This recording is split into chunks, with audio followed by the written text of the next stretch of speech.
everybody, and welcome back to the Blues Knot channel. And it's been almost 2 weeks since I actually have last done this, but we are back with the match preview, as I will be previewing the upcoming match between the San Jose Earthquakes taking on Sporting KC. And this, of course, will be our first road trip of the year. This is our first away game, and I think this is the second year in a row that we start off our road trip in Kansas City, and we are also coming off of a bye week in this week. We were one of the 5 teams that had a bye week last week, so I expect that since we are coming off of a bye week and since that the players have now 2 weeks to rest, hopefully they can sort out their issue with their fitness against Sporting KC in this game, because it was pretty clear in the last game that fitness kind of come into play when the players just look absolutely exhausted after that Minnesota United game. So hopefully with this little mini 2-week rest, they can of course be prepared for this game. And also I really hope that, Michael Starhake and his staff had 2 weeks to really kind of like think about this, because this is a kind of a very good early test for us. This is a game that I think it will certainly tell a lot about us.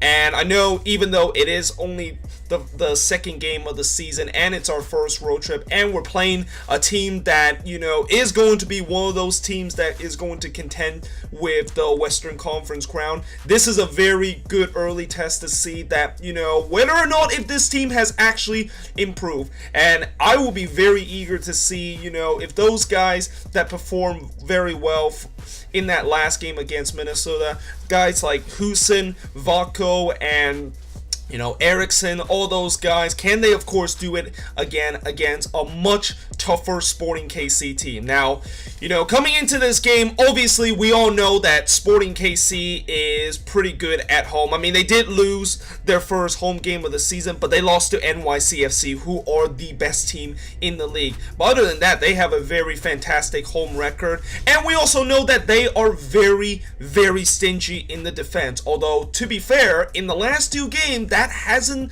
been the case. This Sporting KC defense has looked much more human and looked much more vulnerable. I mean, they gave up 3 goals against Chicago last week, and then they gave up 2 in that game against Sporting KC. And I also heard that there was a stat on MLSsoccer.com that talked about how Sporting KC had not conceded multiple consecutive goals in a season since like 2016 or something like that, and they haven't conceded like 3 consecutive multiple goals game in like a very, very long time. So the odds of them potentially conceding 2 or more goals to us is very unlikely, and I'm pretty sure Peter Vermes is going to do a lot for this week to try to fix his defense that has looked has looked human in this game. Now, for the Quakes, obviously, I think that's going to be interesting to see how we how we of course can break down their defense, and it's going to be interesting to see what kind of ways that I think maybe Mikael Starhey will try to do in terms of this game. Will he try to sit back and just kind of like play on the counterattack like it has pretty much been throughout the Quakes away games in the last couple of seasons? I mean, we usually always tends to defend more than we do at home, and it makes sense because most MLS team, whenever they go on an away game, they usually tends to defend, unless of course they play against a very weak opponent, and Sporting KC is definitely not a weak opponent. So it's going to be interesting to see, do we try to defend and try to hit them on the counterattack, or do we do something that is going to be a little bit risky, but it might work out? And that of course is that, do we just dominate possession? Do we just kind of like dictate the pace of the game, and do we just have all the possession and try to break down this Sporting KC team? I mean, if we do that, there is going to be a problem with our defense, which means that we're going to leave some holes in our defense, and we all know that the Quakes defense is definitely not up to date and really just up to really what I kind of liking. And you know, in that game against Minnesota, there was a couple of scary moments where the defense kind of got opened up, and it wasn't even just what happened in the last 10 minutes of that game. It happened in the first half where there was a couple of times that Minnesota literally went through on goal and we almost conceded in the first half. So yeah, that's going to be interesting to see how it's going to go. But you know, overall, I think this is going to be certainly a very interesting kind of early test for us. And without further ado, let's actually get into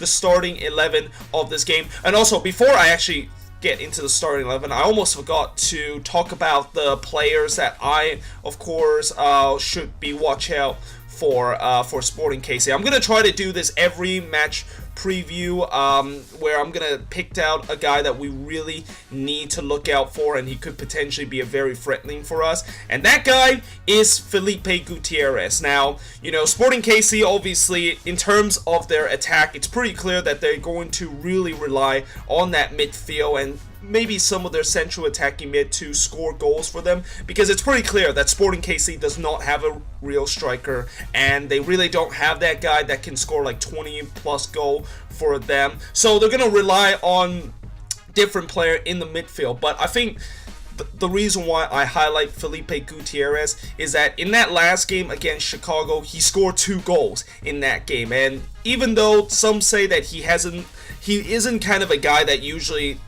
score goals for your team, he kind of showed that in the last game, and he is kind of a guy that can really deliver those very wonderful through ball, deliver those key final passes to his other attacker, and that is something that we obviously got to watch out for. We got to make sure that he doesn't get a lot of space to make those through ball and doesn't just get behind our defense like that. So that's a key player that we got to watch out in this game. But now, of course, we're getting into the starting 11.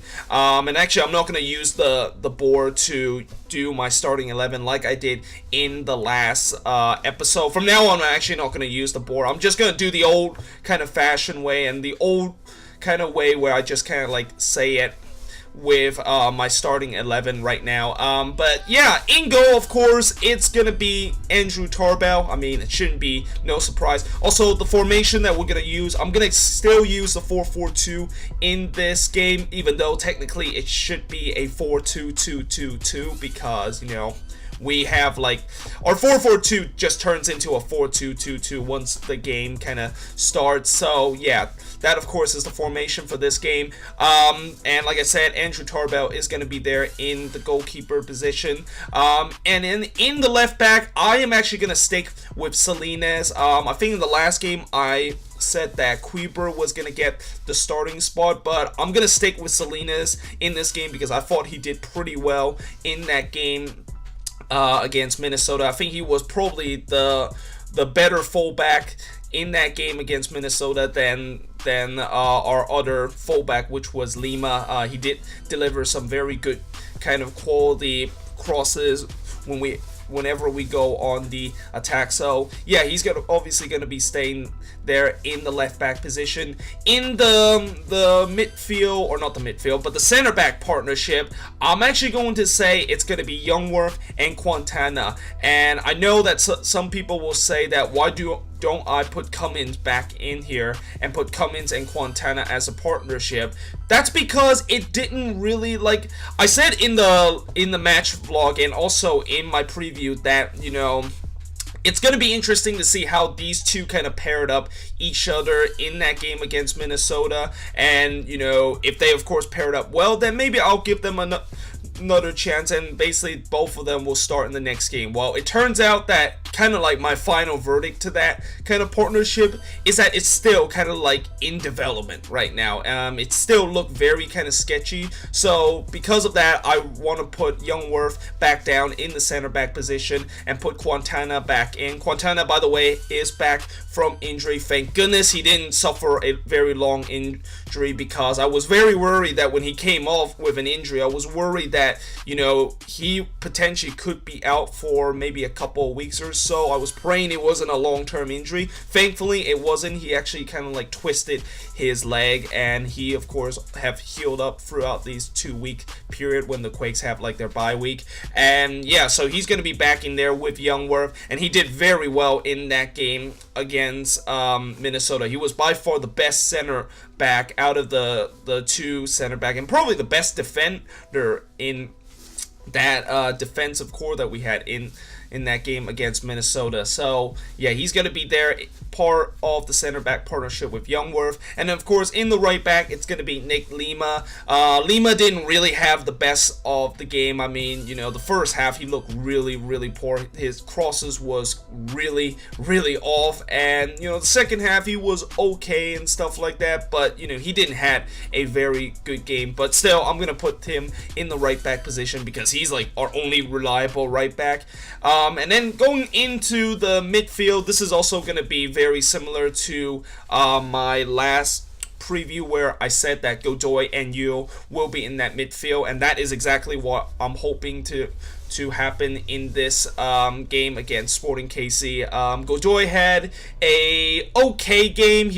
I didn't really see him kind of like had the ball a lot of the time. The only thing that I kind of was a little bit surprised was that in the second half there was like one moment where he literally decided to take on everybody in the Minnesota team and basically just dribble it into the Y area. And then when I saw that was Godoy, I'm like, what in the world is Godoy doing there in the left flank area? I mean, he is way out of his position, but thankfully he didn't just easily lose the ball, and basically that would have been really bad for Godoy and also for our midfield. So yeah, he's going to be in there. And then Jackson Yu is going to be in there. I was surprised that he wasn't in that game against Minnesota. You know, he obviously was on the bench. I thought he was going to come off the bench in that game. I mean, if you look at all the players that we had in the last game on the bench, I thought he was one of the more likely player to come off the bench, but instead that of course was not the case. He stayed on the bench,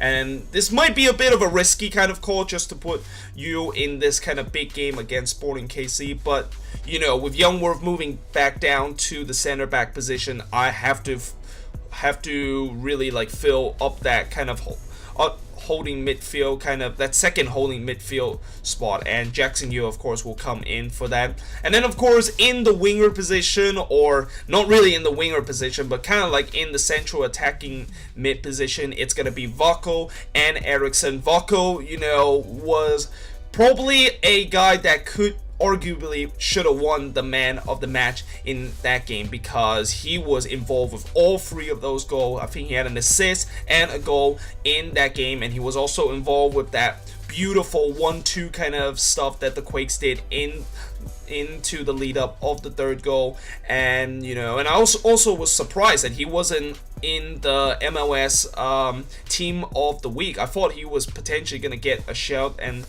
be in the team of the week after that good performance against Minnesota, but he wasn't. He got left out there. And then, you know, Eriksson, he had an okay game as I dropped my headphone there, but yeah, he had kind of an okay game. You know, it wasn't like a dream debut that he had in that game, but he had a pretty decent game. He did had a couple of chances in that game. I think the closest chance he had was like right around the hour mark, where he of course was taking on some Minnesota defender, and he literally just fired one that is just wide off the left side of the post. So yeah, Eriksson of course will be in there. And then up front it's gonna be Husin and Wondolowski. Wando didn't really had a pretty decent game in that game. There wasn't like, it feels like Minnesota really kind of like shut down Wando in that game, but thankfully Husin was literally the man of that game. In fact, Husin's performance was so good in that game that not only he got the man of the match in that game against Minnesota, but he also got the player of the week awards. He was literally the best player in MLS for that week, and he also got into the team of the week. So yeah, congratulations to Danny Husin on that, and I'm really hoping that, you know, with what we saw with Husin in that game against Minnesota where he actually puts away those chances, maybe we might be thinking that Houston could be running for the Golden Boot race. I mean, I know it sounds a little bit kind of, it's only one game and it sounds really kind of like, it feels a little bit over dramatic to say Houston could be a Golden Boot contender after just one game. But, you know, if he continues to score goals for us, which I think he definitely will, then maybe he will be contention for that Golden Boot race. So, yeah, definitely I'm hoping he can, of course, score goals. And I think he potentially might be one of the goal scorers that I picked to potentially score the goals for us in this game. So, yeah, that, of course, is my starting 11 for this game. And as for the prediction of this game, you know, it's obviously a very big test for us, and it's definitely a very tough game. Obviously, I will obviously be happy if we come out of Kansas City with a point. You know, whenever you go on the road, you always want to come out of it with at least a point because that is very crucial. But, you know, I think there might be a possibility that we might even steal all 3 points. I mean, last year when we lost to Sporting KC, it wasn't the fact that we looked really bad in that game. I mean, we conceded a goal that was just a absolute wonder goal by Benny Feilhaber in the first half. And then the second half, the second goal we conceded was David Bingham's literally decided to drop the ball when he literally had a weak shot coming to him. And yeah, it was just a goalkeeping howler from Bingham. And you know, and then of course Youngworth, of course, eventually got a late kind of consolation goal. But if Bingham didn't make that huge mistake, we would have got out of Kansas City with a draw in that game. So yeah, there is possibility that we can get a draw or a win in this game. Oh, and don't forget the fact that we actually did get last time when we went to Sporting KC, we actually got a draw in that game, but unfortunately that was in a US Open Cup and we lost in penalties in that game, which was pretty unlucky. So we have shown that we have done well against Sporting KC whenever we play them on the road. So because of that, I'm just going to say it's going to be 1-1 for now, but I won't be surprised if we go 2-1